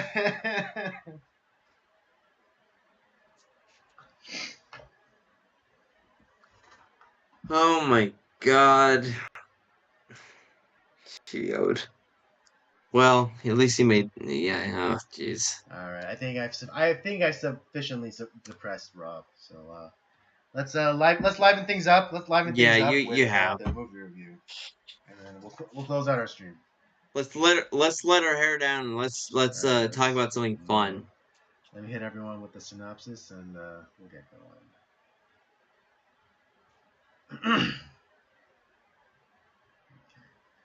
Here's a synopsis for June. Moon. Astronaut Sam Bell's 3-year shift at a lunar mine is finally coming to an end, and he's looking forward to the reunion with his wife and young daughter. Suddenly, Sam's health takes a drastic turn for the worse. He suffers painful headaches and hallucinations and almost has a fatal accident. He meets what appears to be a younger version of himself, possibly a clone. With time running out, Sam must solve the mystery before the company crew arrives. And this was released in 2009 with a budget of $5 million. I don't know what the take was. Probably not that good because it Was almost 10, so it was a mild success. But yeah, it was. I don't know how I saw this film. I never heard of it, never saw it. I don't know anything about it. How did you come I to was it, aware of Andy? it, but for some reason it's never reached the top of my queue. But then you were talking about possibly what was it? Yeah, trying to come up with the theme for this month, and you're initially gonna go with maroon, and so I was thinking marooned, and then kind of like the idea of being marooned, and then also rhyming with moon. So I was like, oh yeah, moon. You know, Yeah, it is kind of a maroon story because yeah, the character of Sam Bell, played by Sam Rockwell, is essentially marooned on this lunar mining station. He's by himself. Save for yeah, the HAL like AI, Gertie. yeah. I mean, other than that, Which he is has no other voiced by voiced by Kevin Kevin Spacey. Spacey, and other than this HAL like AI, he's by himself. So I mean, that's marooned as you can get, in my opinion. Had you I seen this hadn't. before, or because I know you I hadn't. you had not? I liked it. What did you think about it? I liked it, and Like, it went in a place that I didn't expect. how did you expect it to go? Like what were you thinking about? I thought it was just gonna be, kind of a study about loneliness, and just like how, how one might conjure up, um, people. You might call them hallucinations, to fill the void, to fill the emptiness. And that's what I thought, like, a lot, because a lot of the promotional trailers and stuff, it actually showed the dual Sams, and I just thought that was him hallucinating, a different part of himself.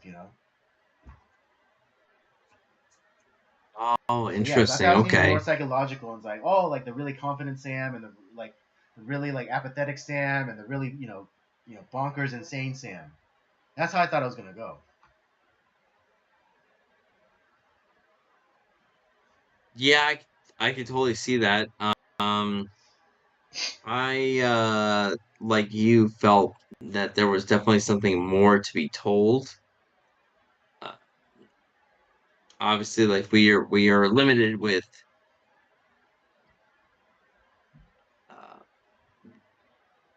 what I did like about the movie, the idea that we're thinking it's one thing, we find out that these uh, characters are clones.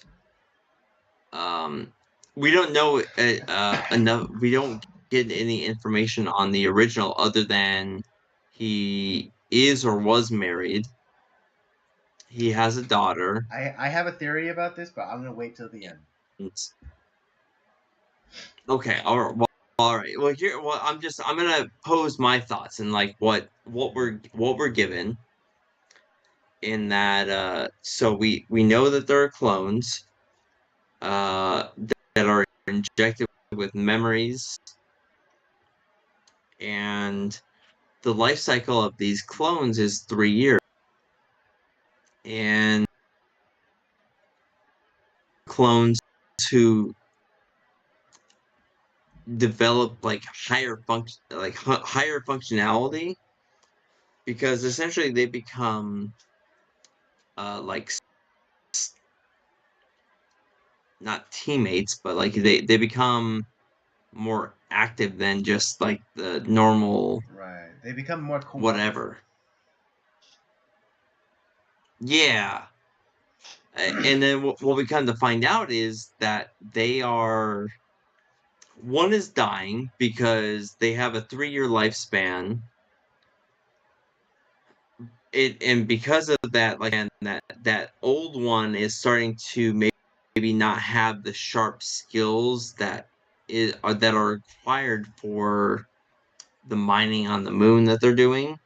So they bring in a new one, but that new one also is starting to question things. And from there on, like it's kind of like we're in this void. Right.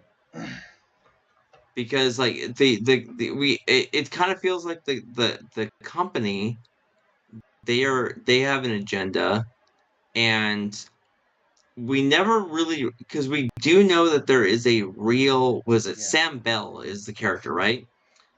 There is a real version of Sam Bell Mhm. because we hear him on the phone once they finally destroy Yeah, the the jammer. telephone relay or the signal relay, the jammer. What do you think? Why? So we know there's an original. Why? He seems very standoffish, to be honest. Like, what do you think Yeah. about him? My theory is that he sold. Like, let's say he was the most before the whole cloning thing. Let's say that he was the most productive and effective miner that they had, right? And so the company decides, you know what? Hmm. Why don't we, kind of like with brands, like artists, like their brand, like Beyonce. People who don't know this, Beyonce, the brand is owned by some like Norwegian hedge fund or some shit.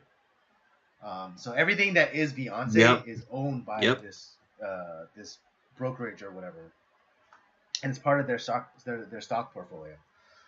In the same way, I think because Sam was so successful, the company decides, hey, let's license your likeness. We'll create these clones, and um, they'll work and they'll do the job for us. And we're not going to make them too sophisticated. We'll make them only last for 3 years. And so Sam, he gets a cut. He gets I don't know, stock sharing or whatever, or he gets some sort of percentage every year, for the licensing of his likeness to the company to make clones. And so that's why Yeah. Yeah. Yeah. he's able to live in the outer solar system with his family. Right. Right. Right. Right. Okay. That's why we hear when the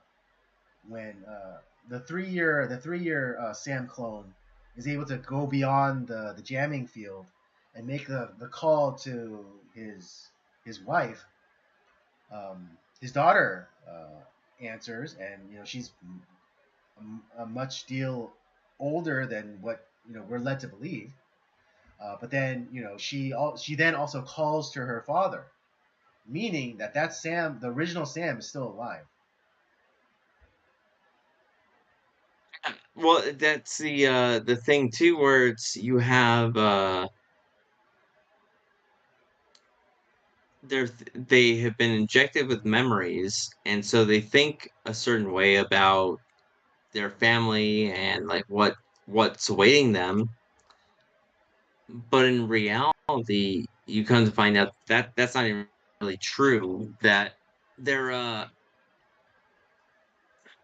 yeah, and when they do when the Sam Bell eventually calls down to Earth after the jamming station is down, you come to find out it's like it's not only is it not what we thought it was, but everything that's here is destroyed by infrastructure because that it's just going to go away. Um, and then you have the idea that they're going to create this scenario. Oh, they're working together to essentially escape their predicament on the moon to because the one that we're following original accident on the moon and gets seriously hurt. He's left for dead. Yeah, Left for Dead. Gertie resurrects one of the other ones who also has he's seeing visions of that other The other Sam. the other Sam Bell clone that we so he goes after him. He's like, what the fuck is this? And so now you have this duel between the clones, and Gertie ends up sending a distress signal to whatever the security command is to eliminate the threat. So you have that, and the older Sam Bell clone he's starting to die off. Yeah, he's deteriorating They before only have our a eyes. 3-year lifespan. Yeah. And the original thing was that they would resurrect a clone to throw into the Land Rover that crashed where he died. He would go off to Earth to see his daughter and his father, and then we'd have another person just stay at The the prematurely station. activated Sam Bell clone would go on, acting as if he didn't know anything. Yeah, that ends up getting changed because the original Sam Bell clone is nah, I'm not gonna make it. So I'll go to the rover because I realize there's a security team coming up to essentially eliminate Right. them and start over. We don't get enough of I would have liked to have seen a little bit more of that to see them fuck shit up, but that's a different story. Yeah, and it wouldn't go with the story at hand. No. But yeah, you have this scientist and the scientists that get involved. They're gonna Right, but yeah, and so yeah, it all gets like so the 3-year-old Sam Bell clone goes back into the rover to die, he dies, and then the and he knows he's gonna die, so he yeah sacrifices right himself so because that the other Sam Bell clone, the second one, can go off to Earth to do whatever he's gonna do.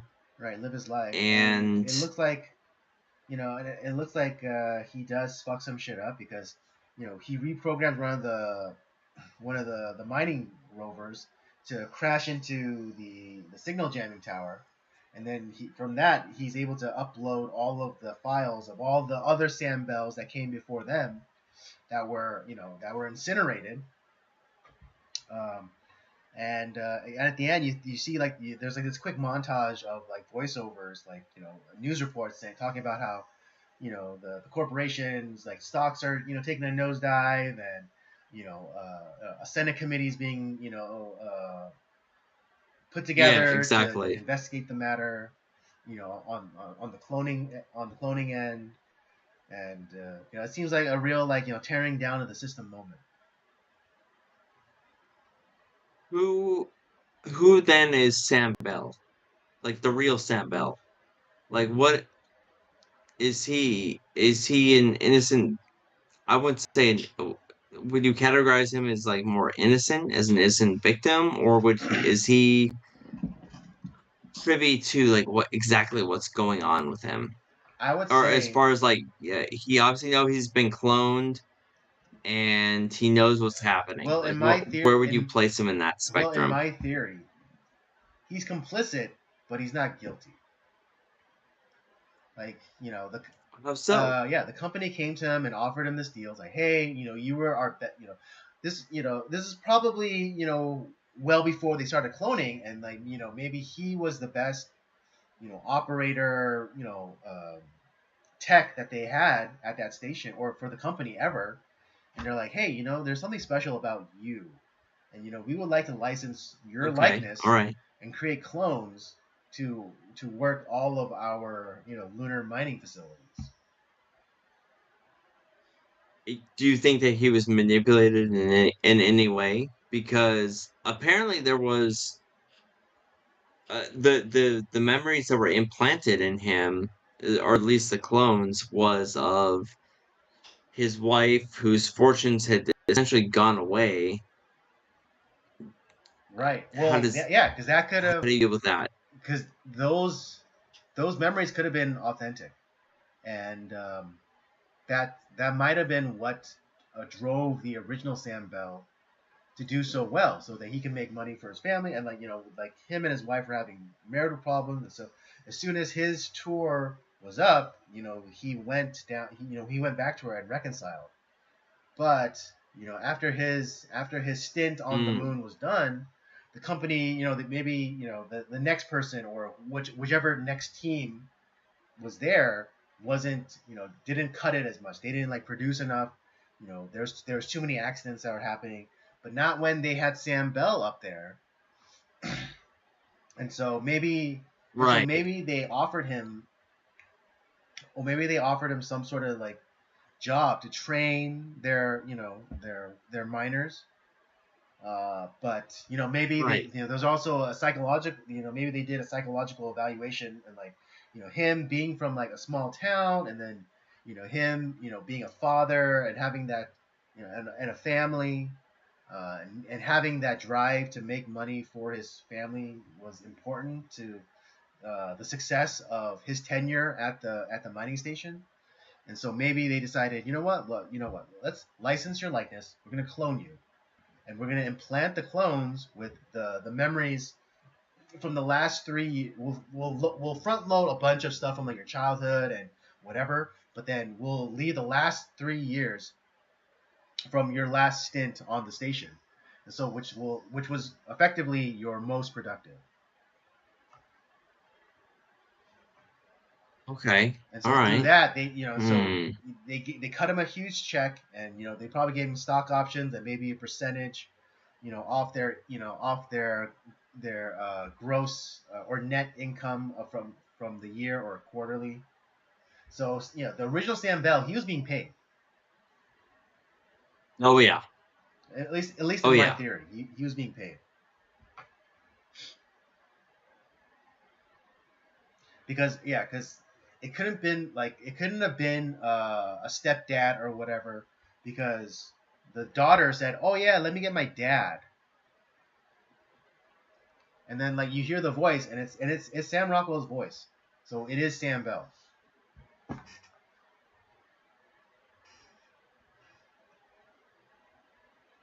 Um.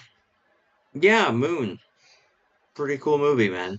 I really enjoyed it. I wasn't expecting it to go the clone route. Nor I. The I would say, uh, I mean, the reason you chose it just because you hadn't seen it before and it just sounded Well, interesting. yeah. Well, it also. at least at the time when we were thinking about doing a marooned month, I thought it fit the criteria pretty well. Yeah, well, yeah, I think it does because the clones are if they, let's say they don't kind of like we don't know exactly why the clones catch on or like whatever previous clones catch on, but they are essentially trapped up on the moon to service the rest of Yeah. humanity. So yeah, they are marooned in space. So, I mean, like I said, the premise is cool. I think Sam Rockwell just fucking kills it. He's great in these multiple roles, and if I was gonna rate this thing, I would. I'm at a 4-star on this one, just because I think it's so. I want to watch it a few more times because I think the idea is cool. I mean, there's been other films where there's clones and all that stuff. Um, but I just think that Sam Rockwell sells it. You have him playing multiple different types of clones who have distinct personalities. One is a kind of pacifist puzzle builder, where you have like a much more aggressively Yeah, he's a hothead. I He's don't a hothead. I wouldn't say he's a hothead, yeah. He's much more aggressive. And yet they have to come together to kind of figure things out and their time is running short and they want to extend that. And the older one realizes that after learning the information he learns, is that he has to sacrifice himself for Other Sam clone. the other clone to help him to get onto Earth and expose the whole thing. So pretty cool stuff, man. So I'm gonna give it a 4. All right, for sure. I'm gonna come in just slightly under you and do give it a 3.5. Still really a good movie, but it was a lower budget movie, and there are some instances where you could tell, particularly in the spacesuits. But I mean, other than like certain like the spacesuits and certain like designs of the habitat area, like the effects were pretty good. I will even given the budget. Uh, It was essentially a like kind of like a guy in a room yeah, acting. That's kind of it what was this like a movie stage play. was. It was a more Yeah. expensive stage play, which I don't mind sometimes, and I don't mind it this time either. Yeah, and don't take my rating it as a 3.5 as like some castigation of its quality. It's a really well performed movie. And I think it is effective. Very good. I think it is effective, and I think the story was really interesting. I mean, I was thoroughly engrossed in the story, and I didn't even see the direction that it was going in. I thought it was going to be like you know like a psychological thing where he just starts seeing like hallucinations and start interacting with the hallucinations. I didn't see the clone thing coming. Yeah, like which we start to see kind of like about like a third of the way through the film, like where we kind of think he is seeing hallucinations and stuff. Right. But in reality, it was the breakdown of his brain as the clone was starting to break down. Right. And so he was like the memories that had been implanted in him were starting to fail, and his body was starting to fail, and that's where we get the why he crashes into the thing, because it didn't happen in the lab, it happened out on the field where he's doing the research that he is designed to do, which I thought was brilliant to do it that way. Yeah, and I mean, we only started thinking about it until after that initial crash, and then we see the new Sam wake up, and then we're meant to believe that Gertie, the HAL AI, went and retrieved him somehow and brought him back and and mended his wounds. Um, Yeah, but then slowly but surely there started being little things like Sam usually hangs his spacesuit on one side of the room, but this time it wasn't there, and so he had to go out, get this new suit, which was clean, like it looked like it was like brand new out of the package. And then he goes out to the yeah, rover, and then the rover that he took wasn't there. Like he had to take the spare rover, I guess. And then he takes that rover to the original crash site and sees the original rover there, and where he then finds the 3-year-old Sam clone, and so and that's when you go, oh my god, it's a clone story. yeah. Uh, Out of the blue, Yeah, never expected it because you think like initially when he wakes up after like the crash, you're thinking that that is our character, but it's not, exactly. and he acts so different from that incident. Yeah, He acts so like now like he acts so different from that where oh wow like this clone is slightly different. Maybe he's like a different part of the personality of Sam Bell, and yet at the same time there is some sort of autonomous ideas that these clones develop where one that should have died didn't die, and the one that was resurrected realized that there was another one out there that he and was suspicious enough of how the company was treating things that he realized he needed to do something different, and that I think that's great. I think it's awesome. yeah, really cool story. Very well executed. Yeah, I'm just again, I'm just like I'm digging it for little things, but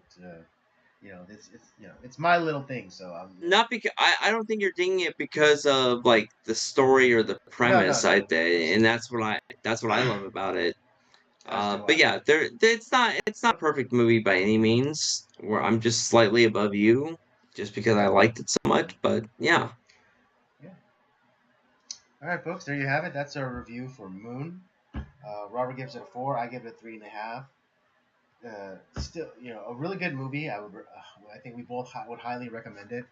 And despite the spoiler that we give in this review, I think it'd be interesting to watch it knowing that little bit of the movie, because again, both of us went in there blind and we're just like blown away and just like. And I think if we think about moments,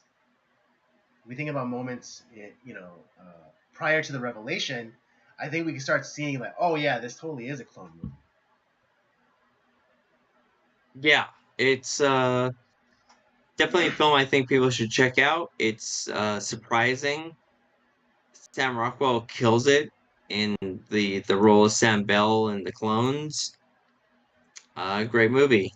Check it out. Have fun with it. All right, folks, there you have it. That was our review, which brings us to the end of our stream tonight. I hope you had a good time. I had a good time. I know Rob always has a good time. Always. All right. Yeah. If you, Despite my tiredness from a very long month of work. indeed, and then As you also are. We're yeah, getting old, Andy. we're just a bunch of 2 old men now. Sad to say, we're just a bunch of old men now. We're at the Old cool, ass we're bastards. at the cool 20 somethings anymore. I mean, I'm gonna be in my 40s this year. That's right. So Oh man, we're gonna have to do something big. So there's that. Anyways, but I hope you had a good time as well. If you enjoyed our stream, don't forget to check out the library of other content that we have. Circular Jerk's main podcast, old episodes of Nocturnal Transmissions, of course, with the movie reviews. And if you're into games, check out Rob's gaming show, Up by Up Down. Don't forget to follow us on his various social media accounts, Twitter and Letterboxd, or formerly Twitter, now X, and Letterboxd at PodcastCOJ, and Instagram at Circular Jerks Podcast. And with all that said, we thank you for joining us tonight. Come back next week and we'll do it all over again. Have a good night. All right.